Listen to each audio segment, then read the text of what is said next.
పెసరపండు curry చేస్తున్నానండి. చాలా ఈజీగా చాలా టేస్టీగా ఉంటుందండి. ఆయిల్ వేడెక్కాక అందులో ఉల్లిపాయ ముక్కలు, పచ్చిమిరపకాయ ముక్కలు, కరివేపాకు, టమాటా ముక్కలు వేసుకొని బాగా వేయించుకోవాలి. తర్వాత కొంచెం ఉప్పు, కొంచెం పసుపు వేసుకొని బాగా వేయించుకోవాలి.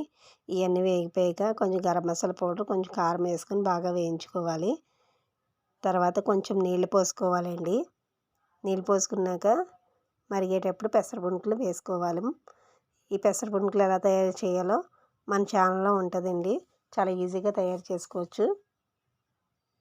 నీళ్ళు పోసుకున్నాక నీళ్ళు మరిగేటప్పుడు మనం ముందుగా చేసుకున్న పెసరపండులు ఇందులో వేసేసుకోవాలి. ఇలా పెసరపండులు వేసేసుకున్నాక ఒక 10 నిమిషాల పాటు ఉడకనివ్వాలండి. ఎంతో టేస్టీకరమైన పెసరపండుల కూర రెడీ అండి. ఈ వీడియో మీకు నచ్చినట్టయితే లైక్ చేయండి, షేర్ చేయండి. మరికొన్ని వీడియోస్ కోసం మన ఛానల్ని సబ్స్క్రైబ్ చేసుకోండి. Thank you for watching.